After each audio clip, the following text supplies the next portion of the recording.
واحد کو شاعر نے اس نے اپنے اشعار میں اس کو ضبط کیا ہے. کہتا ہے وہی یونان کے داتا تھا جو تہذیب کی دنیا، وہی روئے زمین پر تھا آج تقریب کی دنیا. یہ تحقیق و تجسس کا جہاں تھا آج ویرانہ، افلاطون کی حضرت سقراط کی دانش کی افسانہ. غرض دنیا کے ہر سن اندھیرا ہی اندھیرا تھا، نشان نور گم تھا اور ظلمت کا بسیرا تھا.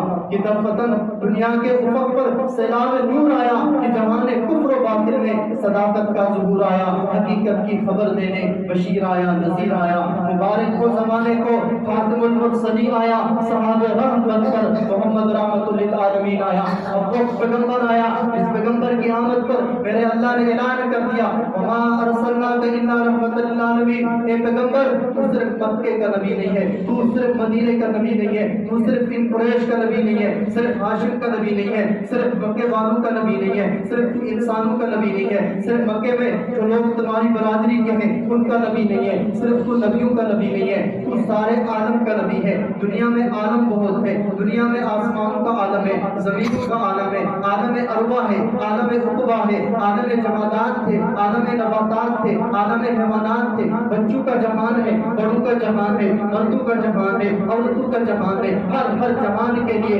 ہم نے تجھے رحمت بنا کر بھیجا ہے، ہر جہان کے لیے تو رحمت ہے. وما ارسلناک الا رحمت للعالمین. ہم نے آپ کو کائنات کے لیے رحمت بنا کر بھیجا ہے، کائنات کے گوشے گوشے کے لیے تو رحمت ہے، کائنات کے ایک ایک چکر کے لیے تو رحمت ہے، کائنات کے ایک ایک فرد کے لیے تو رحمت ہے. رحمت کہتے کسے ہیں؟ رحمت کا لغت میں معنی آتا ہے چین. رحمت کو لغت میں کہتے ہیں سکون. وہ چین جو دلوں کے بعد حاصل ہو، وہ روشنی جو اندھیروں کے بعد حاصل ہو، اس کو رحمت کہتے ہیں. جب پیغمبر دنیا میں نہیں آیا تھا، کفر تھا، ظلم تھا، تاریکی تھی. اس تاریکی کا دور دورہ تھا، اس تاریکی کا ظلم کا دور عروج پر تھا. ایسے میں پیغمبر تشریف لائے. جب پیغمبر تشریف لائے تو آپ کی رحمت صرف انسانوں کے لیے نہیں، آپ مزدور کے لیے بھی رحمت تھے، آپ انسان کے لیے بھی رحمت تھے، آپ جنات کے لیے بھی رحمت تھے، آپ بوڑھے لوگوں کے لیے بھی رحمت تھے، آپ جوان لوگوں کے لیے بھی رحمت تھے. اللہ نے فرمایا آپ مشرق مغرب شمال جنوب کے لیے رحمت تھے. مزدوروں کے لیے کیسے رحمت تھے؟ آپ جب دنیا میں نہیں آئے اس سے پہلے مزدور مزدوری کرتا تھا، 10 دن مزدوری کرتا تھا، 20 دن ہوتے مزدوری کرتا، سال گزر جاتا، اس کو کوئی تنخواہ نہیں دیتا تھا، اس کو سیلری نہیں ملتی تھی، اس کو اس کی اجرت نہیں ملتی تھی. اللہ کے نبی آئے، اعلان کر دیا سنو لوگو آت الاجیرہ اجرہ قبل ان یجف عرقہ.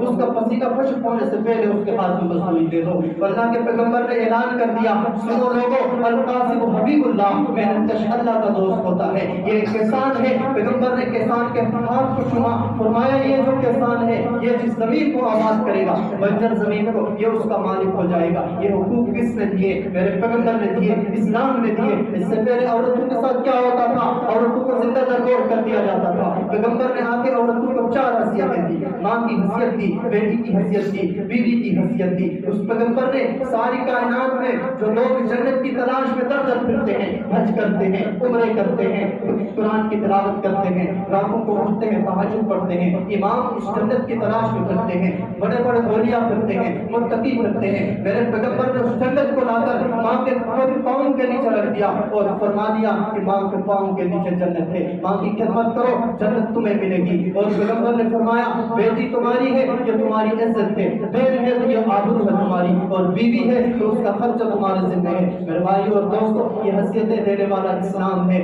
آج عورت کے حقوق کی بات دنیا کرتا ہے، یورپ کرتا ہے، عالمی میڈیا کرتا ہے. آپ اس سے پوچھیں کہ سب سے پہلے اس عورت کو حق دینے والا کون تھا؟ اسلام تھا. ہمارے پیغمبر کے آنے سے پہلے تمہارے روم اور فارس، پیغمبر کے آنے سے پہلے جو 2 بڑی طاقتیں تھی، جس طرح آج امریکہ ہے اور پہلے روس تھا، روس تو ٹکڑے ہوا، امریکہ آج بھی موجود ہے. اسی طرح روم اور فارس تھے. روم اور فارس جس طرح امریکہ اور روس کی طرح کی 2 بڑی طاقتیں تھیں، 2 سپر پاور طاقتیں تھیں. یہ طاقتوں میں کیا ہوتا تھا؟ عورت کے ساتھ ظلم ہوتا تھا. عورت بیوہ ہوتی تھی اس کو جنگل میں باندھ دیا جاتا تھا. عورت بیوہ ہو جاتی تھی اس کو لے جا کے دور کر دیا جاتا تھا گھر سے. گھر میں بچی پیدا ہوتی تھی کہ وہ گھر میں دوسرا آدمی رشتہ مانگنے کے لیے آ جائے گا، اس لیے وہ بچی کو زندہ درگور کر دیتے تھے.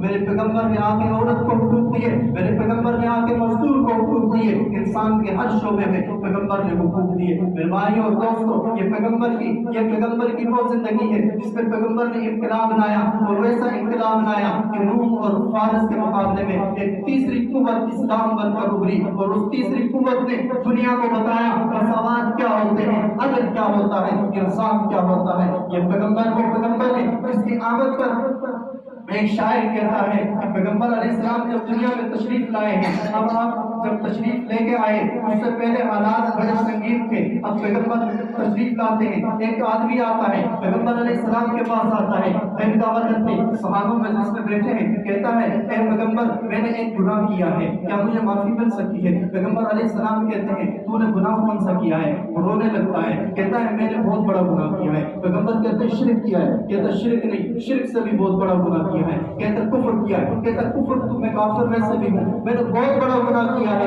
ایسا گناہ کہ اس کی معافی نہیں مل سکتی ہے۔ پیغمبر فرماتے بتاؤ تم نے گناہ کیا کیا ہے؟ کہتا ہے میرے گھر میں ایک بچی تھی، میری اولاد کوئی نہیں تھی، 13 سال کے بعد ایک بچی پیدا ہوئی، میری بیوی نے کہا ہم اس بچی کو ابو جہل سے چھپا کے رکھتے ہیں، ہم نے اس بچی کو چھپا کے رکھا۔ ایک دن ابو جہل کو پتہ چلا ہمارے گھر میں بچی ہے، ابو جہل نے میرے بازو میں پکڑا، کہنے لگا اگر کل تک تم اپنی بچی کو زندہ تربور نہیں کرو گے تو میں تمہارے گھر میں آگ لگاؤں گا۔ کہتا ہے میں گھر میں آیا، گھر میں آ کر میں نے خدان اٹھایا، بچی کو اٹھایا، بچی کہتی ہے کہاں جانا ہے؟ میں نے کہا میں تجھے ماموں کے گھر لے کے جاتا ہوں۔ بچی کو لے کے نکلا، اس کی ماں کو بھی نہیں بتایا، کہتے ہیں میں جنگل میں لے کے گیا، قبرستان کے ایریا میں، وہاں پر لے جا کے میں اس کی قبر کھودنے لگا اور بچی میرے ساتھ اپنی چادر میں مٹی نکالتی ہے قبر سے، وہ کہتی ہے بابا تم کیا کر رہے ہو؟ کہنے لگا میں نے تمہارے ماموں کے پاس تجھے لے کے جاتا ہوں، اور وہاں جائے اس کے لیے قبر کھود رہے ہیں۔ وہ بچی ادھر بیٹھی ہے انتظار میں، آخر میں اس نے اس بچی کو اس میں قبر کے اس گڈھے میں ڈالا، ڈال کے اوپر مٹی ڈالنے لگا۔ وہ بچی کہتی ہے بابا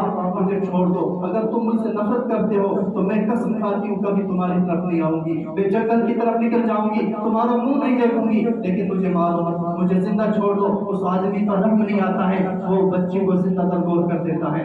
یہ بات جب اس نے بتائی پیغمبر علیہ السلام کی آنکھوں سے آنسو جاری ہوئے، صحابہ چیخ چیخ کر رونے لگے۔ پیغمبر علیہ السلام رو رہے ہیں، آپ کی داڑھی مبارک تر ہو رہی ہے، کہنے لگے کیا مجھے معافی مل سکتی ہے؟ اللہ کے نبی نے فرمایا اگر تو میرے در پہ آیا ہے اور کلمہ پڑھتا ہے تو میری رحمت کی چادر ایسی ہے کہ اس کی وجہ سے تجھے اس گناہ سے بھی معافی مل جائے گی۔ تو یہ وما ارسلناک الا رحمۃ للعالمین، تو اللہ تعالیٰ نے آپ کو سارے جہانوں کے لیے رحمت بنا کر بھیجا اور آپ کے اندر سارے کمالات کو رکھ دیے، سارے نبیوں کے کمالات، سارے نبیوں کی خوبیاں رکھی۔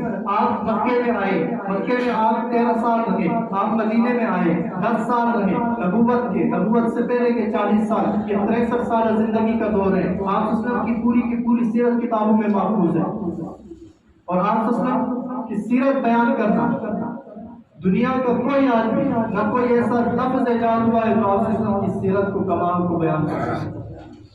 حضرت حسان بن ثابت کہتے ہیں پیغمبر علیہ السلام کے ممبر میں بیٹھے، پیغمبر علیہ السلام نے کہا حسان میرے ممبر میں بیٹھو اور میری تعریف بیان کرو، میری نعت پڑھو۔ پیغمبر کے شاعر حسان کہتے ہیں وَأَحْسَنُ مِنْكَ لَمْ تَرَبَّتْ عَيْنِي، اے پیغمبر میری آنکھ نے جب سے میں پیدا ہوا ہوں آپ سے حسین اس آنکھ نے دیکھا نہیں۔ وَأَحْسَنُ مِنْكَ لَمْ تَرَبَّتْ عَيْنِي، اس آنکھ نے آپ سے حسین نہیں دیکھا ہے، اور حسین ہوگا بھی کیسے؟ وَأَجْمَلُ مِنْكَ لَمْ تَلِدِ النِّسَاءُ، آپ جیسا جمیل، آپ جیسا حسین، آپ جیسا خوبصورت، آپ جیسا روبرو کسی ماں نے جنا ہی نہیں ہے۔ وہ خلقت مبرأ من کل عیب، اللہ نے آپ کو ہر ایک سے پاک پیدا کیا ہے۔ کأنک قد خلقت کما تشاء، جیسا کہ گویا کہ آپ چاہتے تھے جس طرح بنایا جائے اسی طرح اللہ نے آپ کو بنایا ہے۔ آپ نے کہا ہوگا اللہ میرے ہاتھ ایسے بنا، اللہ نے ایسے بنا دیا۔ آپ نے کہا ہوگا اللہ میری زمین ایسی بنا دے، اللہ نے ایسے بنا دیا۔ آپ نے کہا ہوگا ربا میری آنکھیں ایسی بنا دے، اللہ نے ایسے بنا دیا۔ آپ نے کہا ہوگا ربا میرے ہاتھ کی انگلیاں ایسی بنا دے کہ میں اشارہ کر رہا ہوں تو چاند کے ٹکڑے ہو جائے، اللہ نے ایسے بنا دیا۔ یہ پیغمبر کا شاعر ہے، حسان کہتا ہے۔ اور ایک اور شاعر ہے پیغمبر علیہ السلام کی ذات پہ 40,000 اشعار عربی میں لکھے، لکھنے کے بعد جو آخری شعر اس نے لکھا اس کا اردو میں ایک شاعر نے ترجمہ کیا ہے، کہتا ہے تھکی ہے فکر رسا مدہ باقی ہے، قلم ہے عاملہ پا مدہ باقی ہے، پوری زندگی لکھی مدہ باقی ہے، فرق تمام ہوا مدہ باقی ہے۔ اور شاعر کحتا ہے کہ حسن یوسف یوسف دم عیسائیت پہ زادائی آنچہ خوبہ ہما دارن کو تنہا دائی. یہ پیغمبر ہے وہ پیغمبر جس کو قرآن کہتا ہے وما ارسلناک الا رحمۃ للعالمین. وہ پیغمبر جس کے سینے کا ذکر آئے قرآن علم شرح کا صدر کہے, جس کے آنکھوں کا ذکر آئے قرآن ما زاغ البصر کہے, جس کے دانتوں کا ذکر آئے قرآن یاسین کہے, جس کے زلفوں کا ذکر آئے قرآن واللیل کہے, جس کے دانتوں کا ذکر آئے قرآن یاسین کہے, جس کے چہرے کا ذکر آئے قرآن والصبح کہے. وہ پیغمبر جس کی ختم نبوت کی باری آئے قرآن ما کان محمد ابا احد من رجالکم ولکن رسول اللہ وخاتم النبیین کہے. وہ پیغمبر جس کے سینے کا ذکر قرآن علم نشرح صدر کہے. وہ پیغمبر جس کے شعر کا ذکر آئے قرآن لا اقسم بهذا البلد کہے. وہ پیغمبر جس کے زمانے کی باری آئے قرآن والعصر کہے. وہ پیغمبر جس کے صحابہ کی باری آئے قرآن اولئک هم الراشدون کہے, اولئک هم الفائزون کہے. وہ پیغمبر جس کی گار کی باری آئے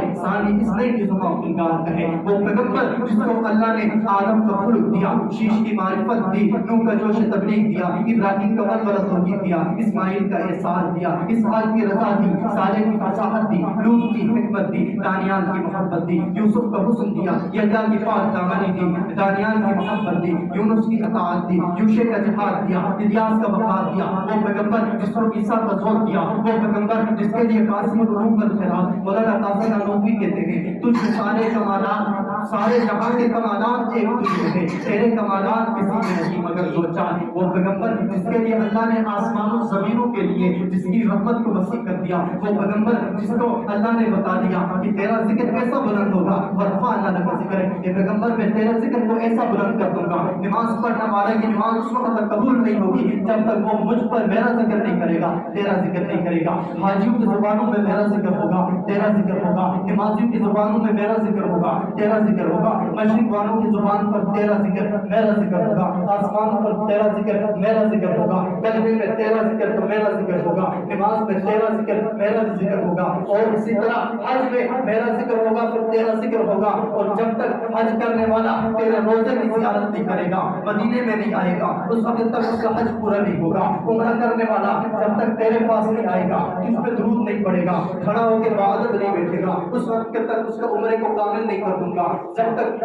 جب تک جس عبادت میں بھی جو آدمی مجھ پر میری حمد و ثنا کرے گا تجھ پر درود نہیں پڑے گا, میں اس کی عبادت کو کامل نہیں کر دوں گا. ورفعنا لک ذکرک, میں تیرے ذکر کو اتنا بلند کر دوں گا جہاں جہاں مجھ خدا کی خدائی ہوگی وہاں وہاں تجھ مصطفیٰ کی مصطفیٰ ہوگی. میں اپنی خدائی میں جانتا, تو اپنی مصطفیٰ میں جانتا. جس طرح میں محمد میں اللہ ایک ہوں وحدہ لا شریک ہوں, اور یہ محمد یہ مصطفیٰ بھی ایک ہے, اب اس کے بعد نبی کوئی نہیں آئے گا. اللہ نے اس کا نام بھی ایسا دیا محمد, اس کا نام بھی ایسا دیا احمد, جس میں نقطہ کوئی نہیں. یہ اس بات کی طرف اشارہ تھا اب اس کے بعد کوئی پیغمبر نہیں آنے والا, اب اس کے بعد کوئی نبی آنے والا نہیں, اب اس کے بعد کوئی نبی نہیں آئے گا. اب جو نبوت کا دعویٰ کرے گا وہ کافر ہوگا, کیونکہ اب نبی نے نہیں آنا. اللہ نے فرمایا جس طرح میرا نام اللہ ہے اس میں کوئی نقطہ نہیں, اس لیے کہ میں ہر عیب سے پاک ہوں. اے محمد میں نے تجھے بھی نام وہ دیا جس میں نقطہ کوئی نہیں, تو بھی ہر عیب سے پاک ہے. سارے پیغمبروں کے کمالات تجھ میں رکھی ہے, سارے پیغمبروں کی خوبیاں تجھ میں رکھی ہے, سارے پیغمبروں کا حسن تجھ میں رکھ دیا. جب پیغمبر دنیا میں آتے ہیں حضرت عامرہ کہتی ہے جب میں نے اس کا چہرہ دیکھا اتنا چمک رہا ہے, اندھیرا ہے, روشنی کوئی نہیں ہے, اس کے چہرے کی وجہ سے سارا کمرہ روشن ہو گیا. عامرہ کہتی ہے میں نے دیکھا, اس کے دادا آئے, دادے نے کہا اس جیسا بچہ تو میں نے دیکھا نہیں. اس کے چاچا آئے, کہتے اس نے بھی کہا اس جیسا حسین بچہ میں نے نہیں دیکھا. کہتی ہے ساری برادری کے لوگ آئے, برادری کی عورتیں آئی, انہوں نے آ کے بچے کی تعریفیں کر دی. مولانا قاسم نانوتوی کہتے ہیں اپنی کتاب میں لکھتے ہیں کہ یہ میرا تخیل ہے. جب ان سب نے دیکھا ہوگا پھر اس کے بعد اللہ نے کہا ہوگا جا جبرائیل تو بھی دیکھ, میکائیل تو بھی دیکھ, اسرافیل تو بھی دیکھ, سارے فرشتے جاؤ میرے محمد کو دیکھو, اس کے سونے چہرے کو دیکھو, جا کے دیکھ کے مجھے بتاؤ کس طرح ہے. آگے سب نے کہا ہوگا, جبرائیل نے کہا ہوگا ربا میں نے مشرق کو بھی دیکھا, مغرب کو بھی دیکھا, شمال کو بھی دیکھا, جنوب کو بھی دیکھا, میں نے ساری دنیا کے حسن کو دیکھا, میں نے حسن یوسف کو دیکھا, میں نے آدم کو دیکھا, میں نے شیش کو دیکھا, میں نے یونس کو دیکھا, میں نے سارے جہان کے حسن کو دیکھا, میں نے سارے جہان کی رانائیوں کو دیکھا, لیکن میں نے بھی اس جیسا بچہ نہیں دیکھا. اللہ نے کہا ہوگا یوسف تو کہاں دیکھتا, ابراہیم تو کہاں دیکھتا, برادری کے لوگوں تم کہاں دیکھتے؟ عبد المطلب تو کہاں دیکھتا؟ طالب تو کہاں دیکھتا؟ آمنہ تو کہاں دیکھتی؟ جبرائیل تو کہاں دیکھتا؟ میکائیل تو کہاں دیکھتا؟ مجھ خدا کو، خدا کا اپنی ذات کی قسم کی میں نے ایسا بچہ بنایا ہی۔ یہ وہ پیغمبر ہے جس کی سیرت پر عمل کرنا اصل ثواب۔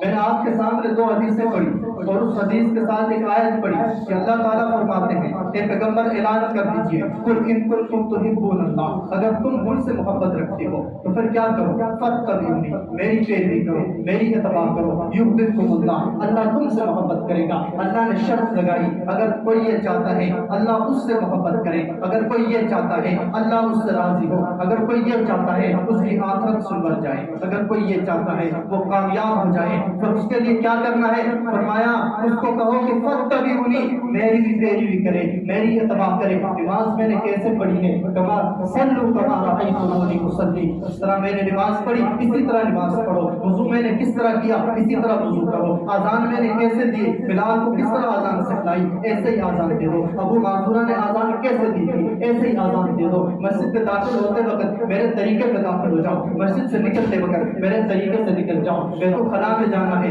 میں جس طرح گیا ہوں اسی طرح جاؤ، میں نکلا جس طرح اسی طرح نکلو، میرے حج کی طرح حج کرو، میرے عمرے کی طرح عمرہ کرو۔ پھر فاتبعونی، یہ میری اتباع ہوگی۔ جب میری اتباع ہوگی تو پھر کیا ہوگا؟ یحببکم اللہ، اللہ تم سے محبت کرے گا۔ اللہ جب تم سے محبت کرے گا پھر ساری کائنات بھی تم سے نفرت کرے، ساری کائنات کے لوگ بھی تمہیں غلط کریں، کوئی پرواہ نہیں۔ جس کا اللہ اس کے ساتھ پھر کون کر سکتا مقابلہ؟ میرے بھائیوں اور دوستوں، صرف بات سیرت کی سننے سنانے کے لیے اس پر عمل بھی کریں۔ پیغمبر علیہ السلام کی آمد پر آپ جلد سے کریں، آپ پیغمبر علیہ السلام کی آمد کا دن منائیں۔ ہم نے کبھی اعتراض نہیں کیا، ہم کسی کو منع نہیں کرتے، جو دن میں آئے کریں، لیکن کم از کم اس کی سیرت بھی تو اپنائیں۔ کیا پیغمبر اس لیے آئے تھے کہ ہم صرف ڈول باجے کا تھوڑی دیر کے لیے ناچ کریں، رقص کریں، محفلیں کریں، ختم کریں بس؟ میرے بھائی اور دوستوں، پیغمبر کی سیرت موجود ہے، پیغمبر کی سیرت کا مطالعہ کریں، اپنے بچوں کو پڑھائیں، اپنے گھر والوں کو پڑھائیں اور پیغمبر کی سیرت پر عمل کریں۔ تو فاتبعونی، جب عمل کرو گے تو یحببکم اللہ، اللہ تمہارے ساتھ محبت کرے گا اور یہ کامیابی ہوگی۔ اللہ کے نبی نے فرمایا جو میرے ساتھ محبت کرے گا ان معی فی الجنہ، وہ میرے ساتھ جنت میں ہوگا۔ تو اللہ تعالیٰ سے دعا ہے کہ اللہ تعالیٰ سب کو عمل کی توفیق عطا فرمائے۔